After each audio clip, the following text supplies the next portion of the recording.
When the kids were growing up, I don't know if any of you guys were like me. Oh, sorry.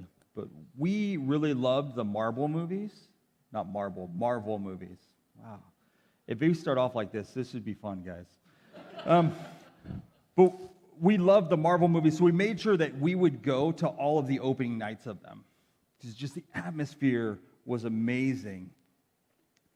And so, in anticipation, we bought our tickets to see Infinity Wars because it was supposed to be this culmination of all the movies together.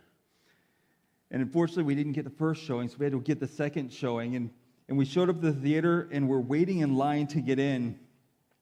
And, just everybody's wondering, what's going to happen? What are they going to do? What's this going to be like? Who's going to be the victor? How are they going to make this happen? And, there's just talk, and you could just feel the room elevated. And then they opened the doors, and the first showing came out. And there wasn't clapping. There was silence. And I looked at Mary Beth, and I'm like, what are we getting ourselves into? And one by one, everybody leaving the theater didn't say a word. And one of my good friends came out. He was in the show, and he made eye contact with me. And I was like, hey, Kurt. And he's just like, and dropped his head. 2.5 hours later, I realized what that feeling was. Because with the snap of a finger, all of my heroes were gone. And I was left to wonder, how do they fix this? Are they really going to let him win?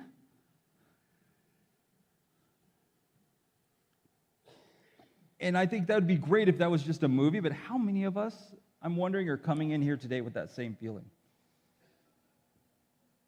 You've turned on the news lately, scrolled through social media, you've got some election flyers coming in the mail, and you're sitting like, how is this going to get fixed? Who's really in charge anyway? And in Acts 12, Luke challenges us with that question, and he gives us an answer. But before he gives us an answer, what he challenges us with is an idea. And he says, where are you looking for that answer? But before we get there, let's pray. Father, thankful for who you are. Thankful that we're able to wrestle with this question with you. We're able to sit with you and ask, what are you doing? Because sometimes it's hard for us to see and understand. And I pray that today, Lord, you can open our hearts and convict us if there's places that need to be convicted, but you can also strengthen us with your resolve and with the understanding of who you are and the promise that you have in front of us. Lord, I pray that our hearts can be open to your word this morning. We pray this in your name. Amen. So Luke starts us off in chapter 12, verse 1, and he says, it was about this time that King Herod arrested some who belonged to the church, intending to persecute him. He had James, the brother of John, put to death with the sword, and when he saw that this met with the approval of the Jews, he proceeded to seize Peter as well. And this happened during the festival of unleavened bread. Okay, so let's just take a pause here. I don't know how many of you guys are like me, but sometimes when people share names in the Bible, it just gets confusing. You're like, King Herod, isn't that the guy who tried to kill Jesus? And so let's take a step back and see. So this King Herod is actually King Herod Agrippa. What we see is the whole family took this name Herod. And so this King Herod is the grandson of King Herod the Great who tried to kill Jesus. He's also the nephew of King Herod, who was involved in the beheading of John the Baptist. So this family has a long history of not doing well with the church. But see, this King Herod, different from his uncle and his grandfather, actually grew up in the heart of Rome. So he didn't have a lot of interaction with the Jewish community as he was growing up. So when he came to power, he realized, wait, I've got to get these people on my side. So how do you get them on your side? He said, okay, If it's important to them, I'm going to make it important to me, and I'm going to elevate it. So if there is a Jewish celebration and a Jewish holiday, everybody has to celebrate it. If you don't, you disappear. And you've got to believe what they believe, and if you don't, you slowly disappear. He made sure that they relied solely on him to make sure their desires were met. And that's what we're seeing in this moment. You have this church who's in conflict with the Jewish community at the time, and Herod's going, let me make their heroes disappear. And James dies, and Peter's put in prison. But here's the thing about human power is while it can be used to minimize the weak and elevate the strong, it also has limitations. And so Luke starts us off with this first idea, and he says God's sovereignty is not threatened by human power. God's sovereignty is not threatened by human power. And he's going to show us throughout this message that God has more power than man. Oftentimes, if we're honest, we don't always feel that way. Because we're like, I don't see him working. I don't know what he's doing.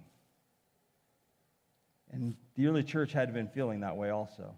Like, God, how do you let James die and Peter get in prison? And where are our leaders? Where are our heroes going? But what we learn in that moment is that in those moments, when God seems nowhere around, that's when he can be most faithful to his promise. Because his sovereignty can work even in his silence. And we see that as the story in Acts 12 continues. See, we're told beginning in verse 5, it says, So Peter was kept in prison, but the church was earnestly praying to God for him. The night before Herod was to bring him to trial, Peter was sleeping between two soldiers, bound with two chains, and sentries stood guard at the entrance. Herod had a plan. See, he had seen the church move before. This isn't the first time Peter's been put in prison. Right? It's not the first time any of the other church leaders have been put in prison. So he's like, hey, I got a plan. I'm going to stop this. Normally, when you got high-profile people in prison, you have one guard chained to them and one guard at the door, and you're like, between these two guards, they'll be just fine.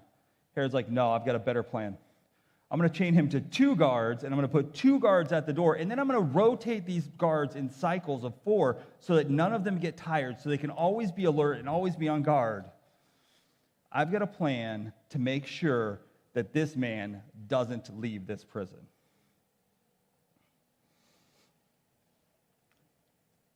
See, here's the problem, though.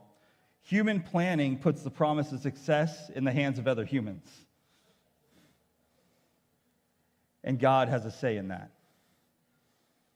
We see, continuing on, it tells us that suddenly an angel of the Lord appeared and a light shone in the cell. He stuck Peter in the side and woke him up. Quick, get up, he said, and the chains fell off Peter's wrists. Then the angel said to him, put on your clothes and sandals. And Peter did so. Wrap your cloak around you and follow me, the angel told him. And Peter followed him out of the prison, but he had no idea that what the angel was doing was really happening. He thought that he was seeing a vision, and they passed the first and the second guards, and they came to the iron gate leading to the city. It opened for them by itself, and they went through it. And when they had walked the length of one street, suddenly the angel left him. Then Peter came to himself, and he said, now I know without a doubt that the Lord has sent his angel and rescued me from Herod's clutches and from everything the Jewish people were hoping would happen. I love that. Like, Peter, you didn't get it the moment that he nudged you on the side. You didn't get it when the chains fell off. You didn't get it when you walked past the guards. You finally get it when you get to the end of out of everything. You're like, oh, he did save me. But here's the deal. That's so much of our lives, right? Like, God's moving, and we're like, I don't know, is he really? And then he moves us a little farther, and he's like, well, maybe I got a nudge. And we get to the end, and we're like, oh, he did. Look at what he's done in my life. Because what we learned in this moment is while Herod had control over all of the elements, he had control over the environment, he had control over all the details, God controlled the elements. God controls the environment. There is nothing outside of God's control, right? God's sovereignty is not limited by human planning.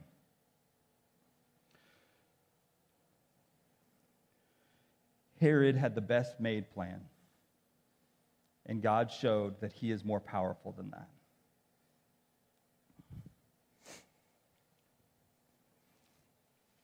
As we continue on into verse 12, this is probably one of my favorite verse sets in the Bible because it reads like a Shakespearean comedy. Like, seriously. Like, how... Like, Luke, you should have been writing plays, man. This is... So Peter is so excited that he gets through the gate and he finally realizes, God saved me. And so he goes, and so he's like, I'm going to go to these people who've been praying for me. And he gets to the church, and he's like knocking on the door of the church. And then Rhoda, who's a housekeeper, comes running to the door, and she doesn't open it, but she like goes to the door. It's like, who's there? And Peter's like, it's me, it's Peter. And Rhoda gets excited. Like, she's so excited, she forgets to open the door.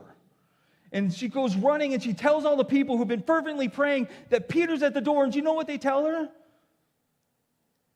Yeah, you must be crazy. It's not Peter. Can't be Peter. These people have been praying fervently for Peter to be rescued, and their first thought is, not Peter. And it's just, no, it's Peter. And I, well, maybe it's Peter's voice, but it's not Peter. He's probably a ghost. And it isn't until the third time she's like, no, really, it is Peter at the door, that they come running. And they're like, it is Peter. And they bring him in as they're celebrating. Look, God answered prayers. And Peter's like, shh, let me tell you how God answered prayers. Let me tell you why I also love this. Because I think there's so many times in our life where we think that we have to believe so deeply for God to act.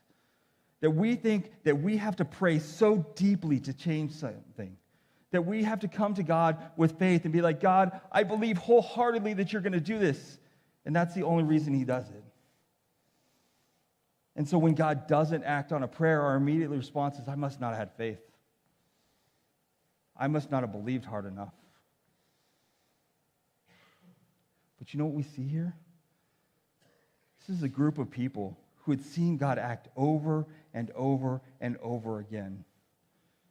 They didn't go to God because they had a ton of faith that God was going to save Peter. They went to God because they knew that God had power, and that's the only place they had left to go. And God doesn't respond because of their faith, because God's sovereignty is not dependent on human prayer. God doesn't need us to pray to act. He doesn't need us to go to him and say, God, can you please do this for me? It's not what it is. His sovereignty acts on its own. But also, if we're honest, that can be an uncomfortable place to be. Because our lives sometimes reflect this church, and we're like, if God had the ability to save Peter, why did he let James die?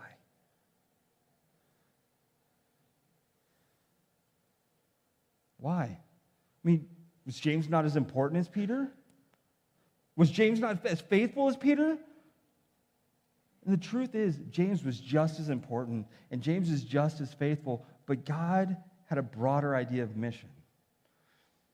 And there was something else that he needed Peter to accomplish. But so often in our lives, we're faced with those things, and we're like, God, why are you not answering my prayer? Because, listen, life has been hard, and it's been tough, and I'm sitting here, and I'm praying with all that I have, and I look across the street, and that guy has none of the issues I do. Why? And I wish I had an answer. I wish I could sit here today and tell you that I know why God hasn't answered your prayer.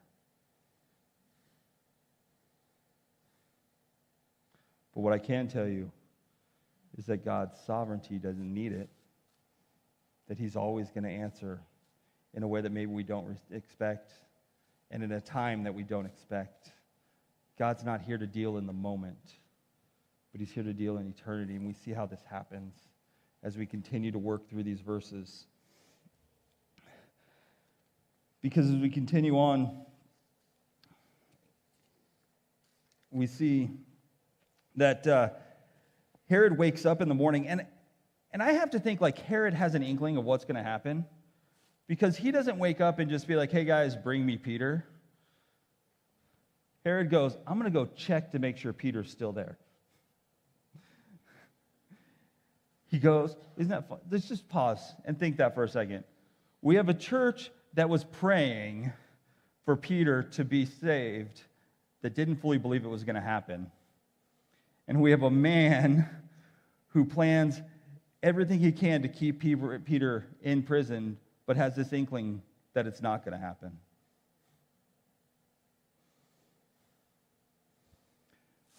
But Herod sits there and he runs into the church, runs into the prison, and he looks for Peter, and he's like, he's not here. Questions everybody. Where's Peter? Nobody knows. Peter's gone. He's missing. And in his anger, after searching throughout the city, after questioning all of the guards, he says, somebody's got to pay. And so he kills every one of them. Kills every one of them. And then in his anger, he goes up north, and we read this beginning in the middle of verse 19. It says, then Herod went from Judea to Caesarea and stayed there. And he had been quarreling with the people of Tyre and Sidon. They now joined together and sought an audience with him. After securing the support of Blastus, a trusted personal servant of the king, they asked for peace, because they depended on the king's country for their food supply.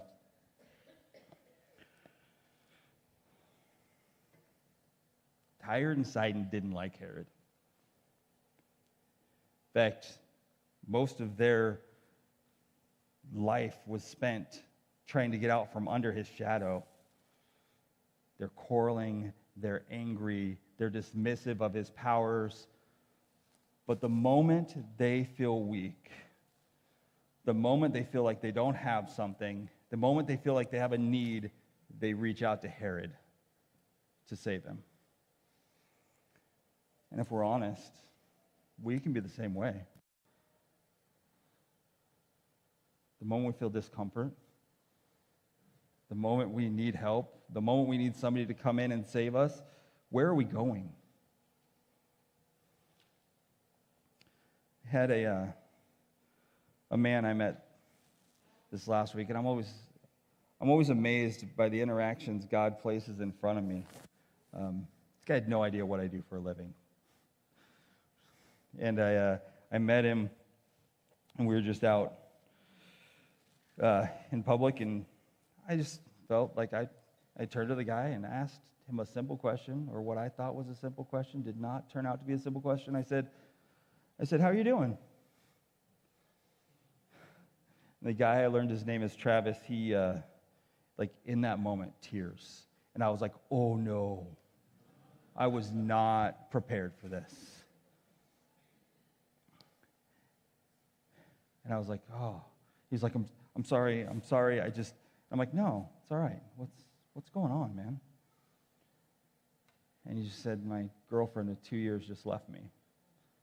He goes, and all my family lives out of state, and I don't know who to talk to. And I called my best friend, but he and I had a fight a couple months ago, and he didn't answer my call. And then his wife texted me and said that he never wants to talk to me again. And he goes, I just don't know what to do. I don't know where to go. And I was like, yeah, that sucks. It's like not having somebody. I mean, it's important. Like sometimes we just need to be able to talk to people. And then I looked down in his hands. He's got a bottle of liquor he's about ready to buy. And I looked at Travis and said, Travis, are you sure you want to do this? Listen, if there were ever a moment in my life where I wanted to grab something from somebody's hand and take it away, it was this moment. But he just looked at me and said, yeah, I just need to numb it I just need to take it away for a second.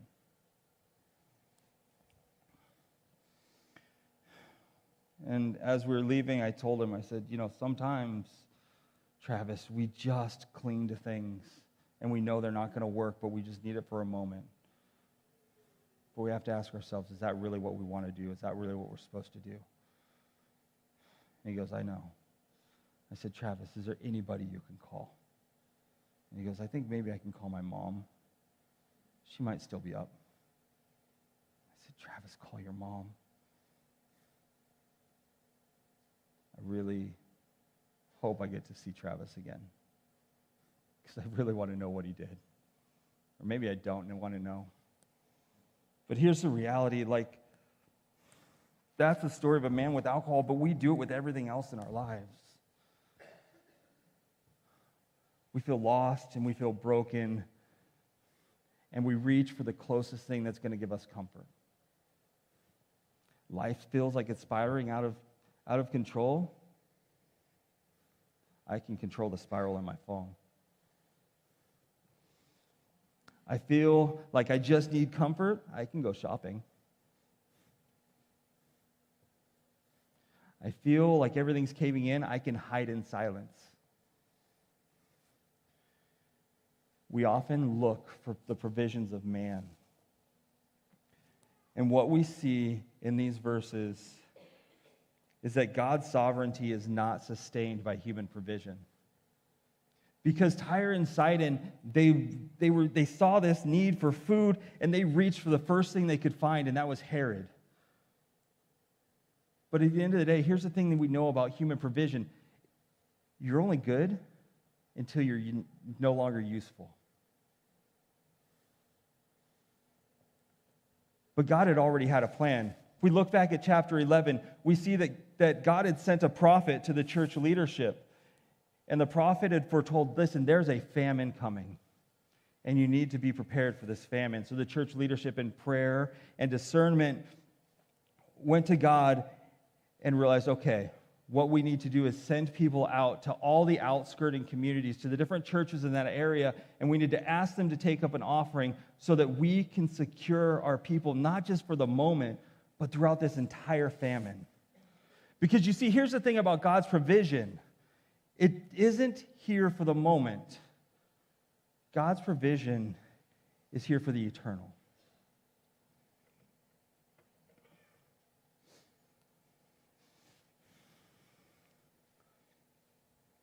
The next thing we learn about God's sovereignty begins in verse 21.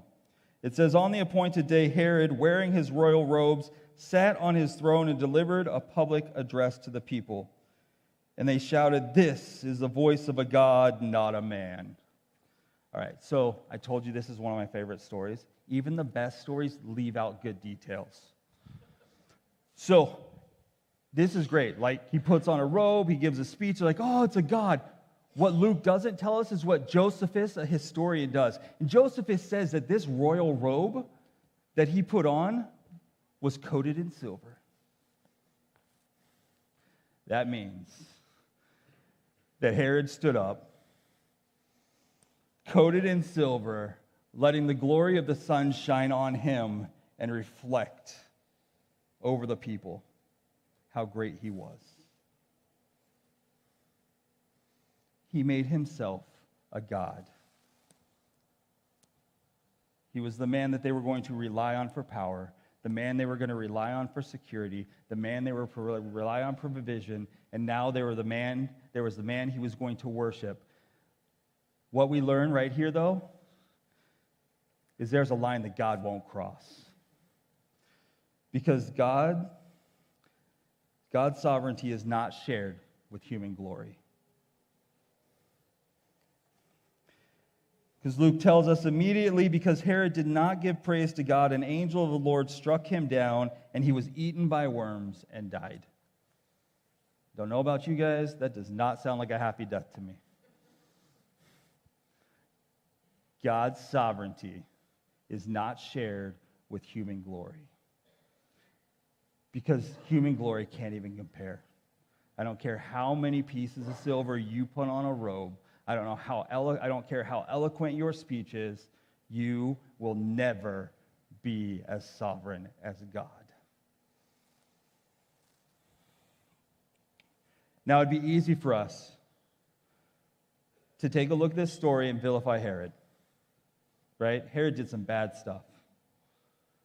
But at the end of the day, if we're honest, like Herod led in what we expect from our leaders. He answered the desires of the people underneath him, right? He was powerful. He was strategic in his planning. He provided provision. He's confident. And if I asked you to outline what you want in a leader, you would say all those things. You don't want a weak leader who's not confident. That's how a country collapses. That's how a church collapses. Right? The last thing you want is Brian to come up here and go, I don't know what the Bible's telling me. I'm just going to guess as we're here today. Right? There's a confidence that's instilled in the Spirit. But what Acts 12 is telling us, and it's reminding us the same thing that God warned us about in 1 Samuel 8 when the church went to Samuel and said, Samuel, tell God we want a king of our own. Samuel's like, you don't want to do that. And they said, yes, we do. So Samuel went to God and is fully expecting God to say, nope, not giving him a king. God goes, all right, give it to him. But remind them of something. That king, he's going to want their livestock. And that king, he's going to want their land. And that king, he's going to want their sons and their daughters. And that king is ultimately going to challenge their allegiance to me. Because that king's going to want sovereignty. But human rulers have limits. But God's power is greater, and his plans are perfect, and his provision is lasting, and his glory is unmatched.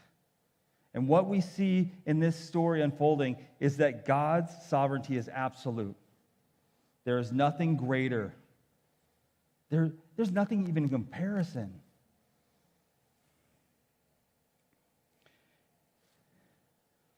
And the next verse makes that a full declaration to us.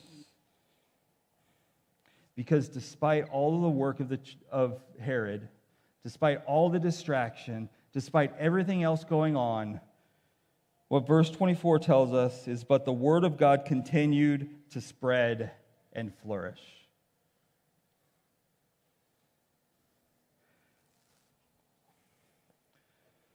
When God seems like he's nowhere, so often he's answering in faithfulness and in silence. See, God's sovereignty, he's sovereign even in that silence.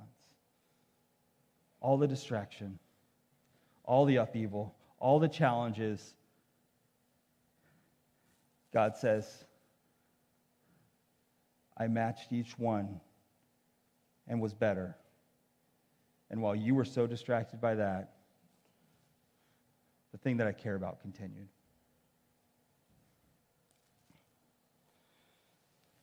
Despite the powers, the promises, and the plans of man, God's sovereignty reigns supreme. And his mission continues not just in Jerusalem, not just in Judea, not just in Samaria, not just as we're about to see as the next chapters in Acts continue, not just to the ends of the world, but in this room, in your homes, in your neighborhoods, in Tosa, in greater Milwaukee, and beyond. And it continues because God's sovereignty is absolute. But that's great, Chris. God's sovereignty is absolute. You guys can walk out of here and have that head knowledge, and that's fine. And if that's all you get, that's great. But I think Luke wants us to do something more. I think Luke's challenging us to take that knowledge that God is sovereign and really reflect it back on us. And he challenges us in two ways. The first way he says is acknowledge it. Take a look at your life and to look at those other things and say, where are you looking for someone to comfort you? Where are you reaching for a human ruler to comfort you? Are you looking to his power? Are you looking to his great strategic planning? Are you looking to his provisions? Are you looking to his confidence? Where in your life are you seeking that? And acknowledge that you'll never be fulfilled in that. Because the only one who will ever fulfill is the one true King. He's also saying, listen, acknowledge. Luke's not telling us here that we need better or more godly rulers and more godly leaders. And because let's be honest, that's truthful. We do. But ultimately, good or bad, a leader will always challenge us for our allegiance. It's never going to be about having a more godly leader, because there will never be a leader as godly as God himself. So if we acknowledge that, if that's really what we want to do, then what do? How do we act on it? Well, the first thing we do is we recognize that we can't just walk away. I think a lot of us have this tendency, maybe I should just raise my hand and say, I have this tendency to turn it off. If I don't turn on the news, if I don't turn on social media, if I don't look at the mail, if I don't get involved in the conversations, then I don't have to deal with it. But that's not what God calls us into. That's not who God calls us to be. Because repeatedly in Scripture, we're called to pray for our leaders. We're called to acknowledge our leaders, but we're also called to hold our leaders accountable. Let me put a caveat on this. There's a right way and a wrong way to do that. Okay? Because ultimately, the leader will never be what you want him to be. See, the church did not go back to the church after Peter's arrested and James killed, and they didn't go, hey guys, how do we break him out? Because if we're honest, that would have been my question. I'd have been like, they're going to do what? No. We need Peter. We lost James. We cannot lose Peter. How do we get him out of there? It didn't. They prayed. Broken and low in faith, they prayed. Because that's what we're called to do. Not to take it into our own hands. The next thing is, listen, this doesn't mean we get to be passive. Right? Yep, God's going to do it with or without you. You don't have to perform. Just breathe on that for a second. You don't have to put on the facade that says, I am perfect and everything's great in my life right now. God's going to act with or without you. That doesn't mean we get to sit on the sidelines and watch it happen. Because the way that God's mission continued, right?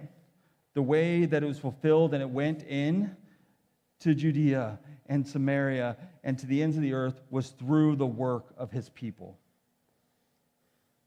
We're not called to do it on our own, but we're called to be open to him moving through us.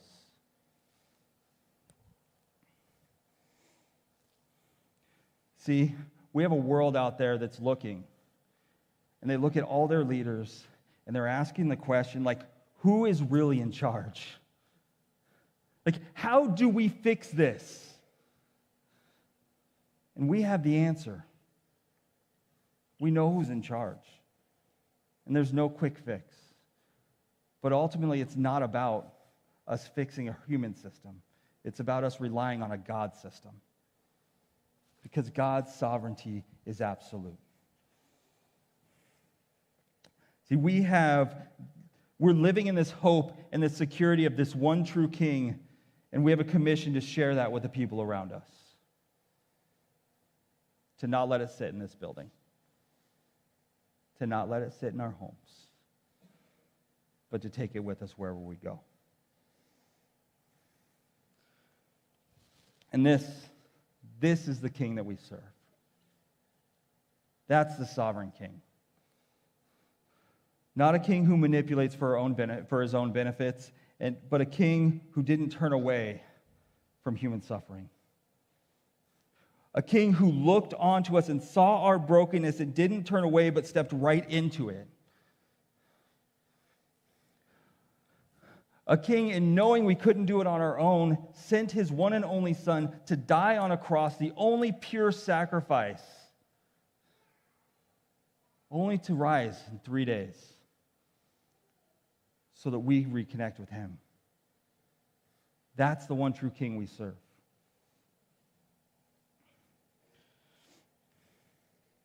And we get a chance to celebrate that this morning. The fact that we don't have to do it. The fact that we're holding on to things we don't need to hold on to. And we have a God who's willing to take them from us and to allow us to set it all at his feet. So we're going to celebrate that this morning by coming to the table of communion. In a place where we recognize the sacrifice that God provided for us.